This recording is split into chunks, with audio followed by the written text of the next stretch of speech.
Mga idol, no, maron man naman ngayon mga idol na magi-inject dahil daw sa anti-tipdas, no, na anti-tipdas, no.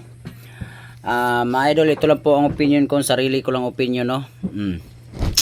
Meron naman dong lumalabas ngayon, no, na mayroong na ano, na side effect or nasdaot yun ang bata, no. So nabatian po na ako mga idol, no, naghamay kon karon, no, kay kini social media di mi nato ni malilong, no, na am gyud ni perminti gyud nato ni masaksihan, no, adlaw-adlaw. So nay ko anda mga idol na ang purpose kuno gyud prioritize yung ng purpose, pugson yung kuno ang membro sa purpose, pugson kuno injikan yung kuno. Og sa ako naman po diri sa kuha makoy kuan may purpose ng ako mga anak man ni purpose. Nya papirmahon po kag waiver, no. But pasabot ng pirmag waiver mga idol. Kung sidangatan si mong anak, kung sidangatan si mong anak, wa na sila'y tulubagon. So unfair kay mga idol, kung sa ako lang opinion po unfair, is very unfair yun kay ano. Sama rata ana nga atong anak atong gidudho.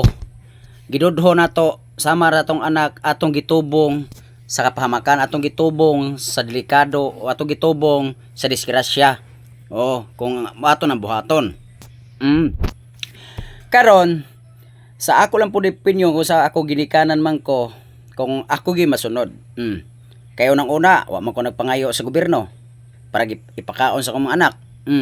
Unang-una naninguro ko nagsikap ko panarbaho akong kagulingon para ipakaon sa akong anak. Wa ko magsigyango-ngoan ng sigpila diha nga kuan mag-atang sa kanang hinabang sa gobyerno, di ba?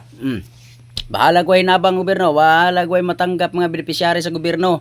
Importante lang may laglawas kay naghimo sa atong kinabuhi ug atong lawas dili tao kundi ang Dios, ang Ginoo nga dili nato makita sa personal. Pero na gyud nagabay nato pirmi. Moy naghimo sa kinabuhi. So kita gyud masunod kung kinsa ang atong tuohan, bahala na. Kita ay masunod sa tong desisyon. Kung mo desisyon bata nga painjikan tong anak or di, walay pugsanay. Walay ako opinion, walay pugsanay. Kay puro man ta nga tumatapadong simbako, nga tumitapadong. Wa may sibisang kinsa nga hinghimo ani atong kinabuhi. Ultimo gay kita wa ta kay bawo.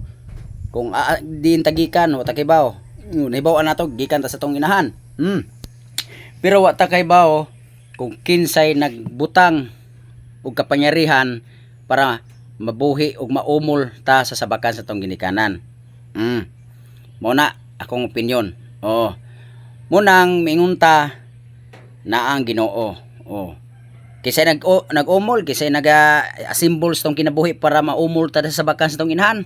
Ang Dios ang atong itauhan karon. Munang ginaingon mga idol, walay pugsanay. Kung di magpa-inject, walay pugsanay. Kay ako pod sa kuang kuan, wa may problema sa ako kay maningkamot man ko kakaon lang katulos ka adlaw, okay ra man. Walay pugsanay.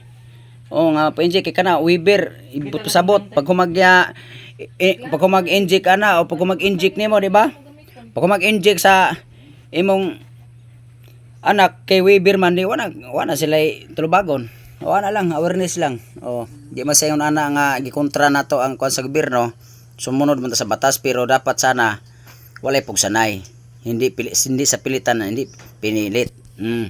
Kaya ngano, di man siguro porket na atay gobyerno, porket nga naay namalakad sa atong bansa, di man siguro mahimo na pugson ta.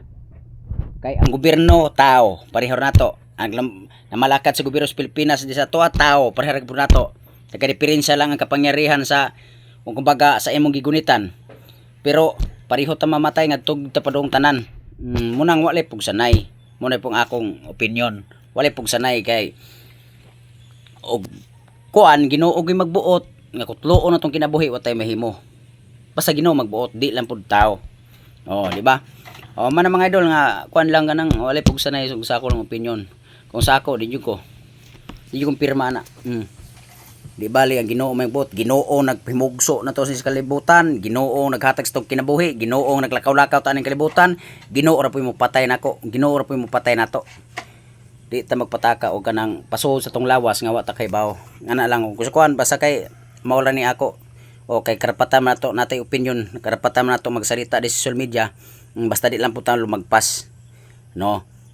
Naraw sa takotob sa atong opinion. To mga idol, paki-share sa video ani para makita ni tanan. Depende na sa inyo kay papirma mo Weber, so depende na siya sa inyo. Bahala na mo pa sa ako, dili ko. Mga idol, kay total ako mamang ko purpose. Ni kamot ra mo ko galingon. Mamang ko kuan nang makakaon tulos kadlaw. Tabang ramtan sa Ginoo. Muna pag-share idol sa video. Thank you. God bless.